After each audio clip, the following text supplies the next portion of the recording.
জলবায়ু পরিবর্তনের কারণে এই অঞ্চলের মাটি দীর্ঘদিন ধরে লবণ হতে শুরু করেছে এবং লবণাক্ততা বৃদ্ধি পেয়েছে।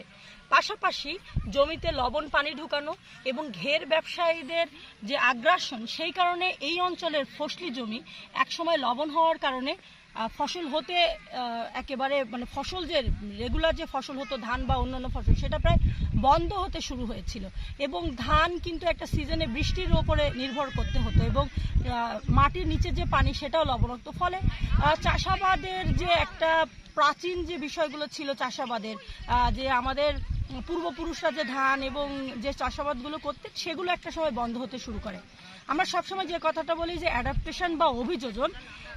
এই যে দেখছেন আপনারা, আমি এখন আছি সাতক্ষীরা শ্যামনগরের ধুমঘাট এলাকায়, যেখানে অভিযোজনের একটা বিরাট নিদর্শন আপনারা দেখতে পাবেন এবং লবণ মাটিতেই এই যে তরমুজটা চাষ হচ্ছে। উত্তরবঙ্গের যে তরমুজগুলো একসময় আসতো, সেই তরমুজের বিকল্প হিসাবে কিন্তু এখন এই উপকূলীয় অঞ্চলের তরমুজ একটা বিরাট বাজার দখল করে আছে।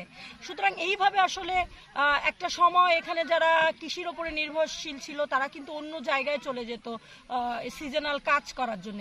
কিন্তু নতুনভাবে অভিযোজনের কারণে এই যে নতুন তরমুজ চাষের যে ট্রেন্ডটা এই অঞ্চলে তৈরি হয়েছে, তরমুজ চাষের কারণে এই সময়টাই কিন্তু মানুষ চাষাবাদের দিকে ঝুঁকছে। ফলে একটা অভিযোজনের নতুন নিদর্শন কিন্তু আমাদের এখানে তরমুজ চাষ, এবং তরমুজ চাষের ফলে আমাদের কৃষকরা একটা ভালো মুনাফা পাচ্ছে এবং মানুষ কিন্তু এখানে আবার নতুন করে বসবাস শুরু করছে এবং তাদের কাজ এই অভিযোজনের একটা কৌশল, এই আমাদের লাইভলিহুডের যে জায়গাটা, সেটা তরমুজ কিন্তু একটা ব্যাপক ভূমিকা পালন করছে।